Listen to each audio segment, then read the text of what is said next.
Welcome to the AI Hub, a podcast for AI-driven side hustles designed for IT professionals like you. From cutting-edge AI tools to practical, no-nonsense tips, each episode brings you closer to turning tech into income. Tune in to discover smart and sustainable ways to boost your career and income with AI. Welcome back to AI Hub. I'm Larry, and I'm excited for this deep dive. And I'm Amanda. We're going to be looking at AI regulation, and It's going to be a wild ride. yeah, this is really interesting stuff. We're taking a look at this TechCrunch article. They interviewed Mark Weatherford, and this guy, he knows his stuff. He's worked in cybersecurity and policy. Yeah, both for California and the federal government, so He's seen it all. he has, and he's got some pretty strong opinions about where this is all headed. And one of the things that really jumped out at me was his prediction that states are going to be leading the charge on AI regulation. Not the feds. Not the feds. He thinks states are going to be the ones really pushing the boundaries here. I mean, it makes sense when you think about it. States are already moving faster than the federal government on this stuff. I mean, Weatherford points out that last year alone, over 400 AI-related bills were introduced across different states. 400? That's incredible. That's a lot of bills. It is a lot, and it really shows you how much activity is happening at the state level. And California is kind of the poster child for this, right? They've already passed a bunch of AI laws, and Weatherford thinks they're just going to get even stricter in 2025. So California is leading the pack. Yeah. But what does that mean for everyone else? I mean, if every state starts coming up with its own set of AI regulations, It's going to be a mess. it's going to be a nightmare for tech companies. Absolutely. Imagine trying to navigate 50 different sets of rules for AI. It's going to stifle innovation. Weatherford uses this word harmonization. Yeah. He says we need harmonization between these various state laws. And he's right. We need some sort of alignment here. Otherwise, we risk a fragmented landscape where companies are just totally bogged down trying to comply with a patchwork of regulations, and innovation just grinds to a halt. But here's the thing.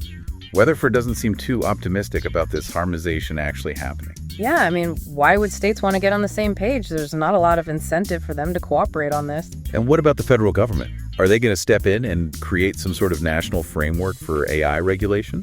Weatherford thinks they might eventually, but he's not holding his breath. He's not. No. And he even mentioned that this new Congress might be all about deregulation, which could make things even more complicated.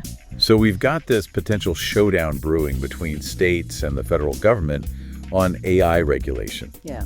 But one thing that's really interesting about Weatherford is that he's not anti-regulation. Right. He actually acknowledges that AI has the potential to be really dangerous. It does. And he sees the need for safeguards. He even brings up this example of deepfakes. Oh, yeah. These super realistic fake videos that people are creating with AI. Yeah. And he talks about how kids are already getting in trouble with the law because of them. Which is terrifying when you think about it. Like, this technology is already having real-world consequences, even though it's still relatively new. Yeah, and it raises some serious ethical questions about how we use and control AI. Weatherford seems to think that regulation can play a key role in educating people about the potential harm of deepfakes, setting some clear boundaries, and maybe even leading to new laws specifically about AI and its misuse. It's a really interesting idea to use regulation as a tool for education and awareness raising.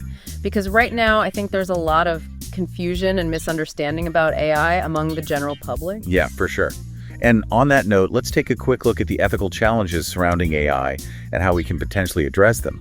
Because Weatherford is incredibly bullish on this idea of synthetic data. Synthetic data. Yeah, and he talks about it with such passion. Like, he really believes it could be a game changer for AI. So what is synthetic data exactly? And it's basically artificial data that's created to mimic real data, but it doesn't contain any sensitive personal information. So you can use it to train AI algorithms without worrying about privacy concerns or perpetuating bias. That's fascinating. So it's like a way to have your cake and eat it too. You get all the benefits of using data to train AI, but without any of the ethical downsides. Exactly. And Weatherford seems to think that synthetic data could be a key part of developing and using AI responsibly. Well, I'm definitely intrigued. I want to learn more about this synthetic data thing. It sounds like it has a lot of potential. Me too.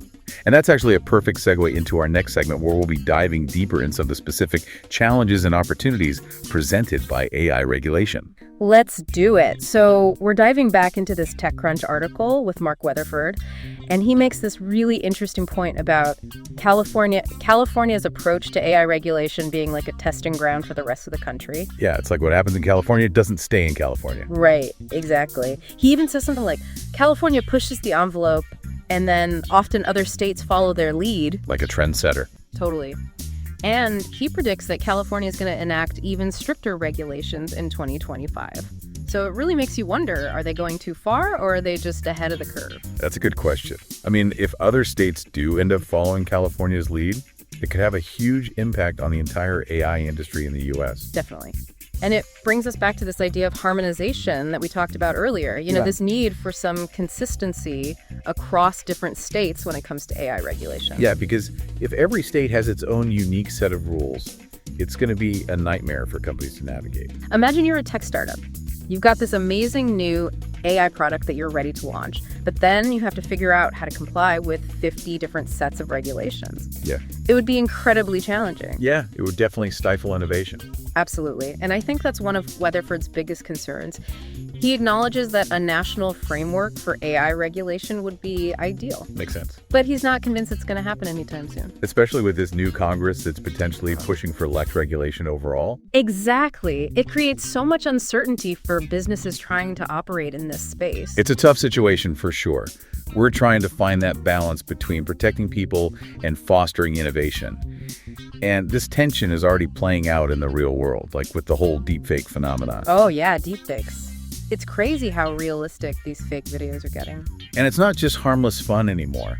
Weatherford gives this example of kids getting into legal trouble for creating and sharing deepfakes. It's a good example of how this technology isn't just some abstract concept. It's already having real-world consequences, even for young people. Yeah, it's a stark reminder that we need to be thinking about the ethical implications of AI right now, not in some distant future. Totally.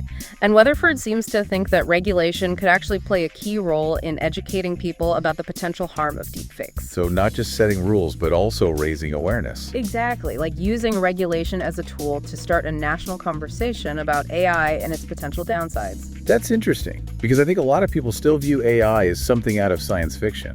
Right, they don't realize how much it's already impacting their lives. So maybe regulation could help bridge that gap and bring AI into the public consciousness in a more grounded way. I think so. And it could also help to set some clear boundaries and maybe even lead to new laws specifically about AI and its misuse. Like we might need to completely rethink our legal framework in light of all these new technological developments. It's definitely a possibility, but it's not all doom and gloom. Right. Weatherford is actually really optimistic about the potential of synthetic data to address some of these challenges. Yeah, we talked about that a bit earlier, but I'm still a little fuzzy on the details. Can you remind me what synthetic data is again? Sure. So synthetic data is basically artificial data that's created to mimic real data. Okay. But it doesn't contain any sensitive personal information. So you can use it to train AI algorithms without having to worry about privacy concerns or perpetuating bias. Oh, I see. So it's like a way to get all the benefits of using data to train AI, but without any of the ethical downsides. Exactly. And Weatherford believes that synthetic data could be a crucial part of developing and using AI responsibly. It sounds almost too good to be true. Is it really that simple? Well, it's not a magic bullet, but it definitely has a lot of potential, and Weatherford's enthusiasm is contagious. I can see why. He really believes that synthetic data could be a game changer for AI. He does. And it's interesting. He talks about how there's this disconnect between how people in the tech world view AI and how the general public sees it. Yeah, it's like we're speaking different languages sometimes. Right. And his own family and friends who aren't in tech, they have no idea what he's talking about most of the time. He says that. He does. He says it can be really frustrating trying to explain these complex concepts to people who aren't familiar with the jargon. I get that. It's like we need to find a way to demystify AI and make it more accessible to everyone. Absolutely, because ultimately it's the public who will be most impacted by the rise of AI. So we need to find ways to break it down. Explain the potential benefits and risks in a way that everyone can understand. Exactly. We need to move beyond the hype and the fear-mongering and start having real nuanced conversations about the implications of AI. And we need to make sure that those conversations include everyone, not just the tech elite. That's a great point. It's about making sure that everyone has a voice in shaping the future of AI. Exactly. Because this isn't just a tech issue.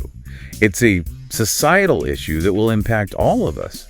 It's like we need to translate AI from tech speak into plain English. Yeah, exactly. We need to make it understandable and relatable for everyone. Because if we don't, people are going to be left behind. They are. And they're going to be vulnerable to all sorts of risks and harms. That's why I think Weatherford's emphasis on education is so important. Me too. He's not just talking about regulating AI, he's talking about empowering people to understand it and to make informed decisions about how it's used. And that's where I think this idea of harmonization comes in again. Right. It's not just about creating consistent rules for companies, it's about creating a level playing field for everyone. Yeah, it's about making sure that AI benefits society as a whole, not just a select few. And that we're prepared for the challenges that come with this incredibly powerful technology. Because there will be challenges. There will be. We need to be realistic about that. But I'm also optimistic. I think we can create a future where AI is used for good. Me too. But it's going to take a lot of work and a lot of collaboration. Absolutely. We need to be having these conversations now. Right now. Not in 5 years, not in 10 years now. Because AI is moving fast, and we need to keep up. Well said, Amanda. Well said. So as we wrap up this deep dive, what are your final thoughts for our listeners? I think the biggest takeaway is that AI is not just a tech issue. It's a human issue. It's something that's going to affect all of us in profound ways. So we all have a responsibility to learn about it, to talk about it, and to demand that it's used ethically and responsibly. Couldn't have said it better myself. So if you're listening to this and you're feeling a little overwhelmed by all this talk about AI, don't worry. You're not alone. We're all in this together. And we can figure it out. But we have to start by having these conversations. So let's keep talking, let's keep learning, and let's keep pushing for a better future with AI. That's it for this episode of AI Hub. Thanks for tuning in. And if you liked what you heard, be sure to hit that subscribe button so you don't miss out on our next deep dive into the world of artificial intelligence. See you next time. Welcome to the AI Hub, a podcast for AI-driven side hustles designed for IT professionals like you. From cutting-edge AI tools to practical, no-nonsense tips, each episode brings you closer to turning tech into income. Tune in to discover smart and sustainable ways to boost your career and income with AI.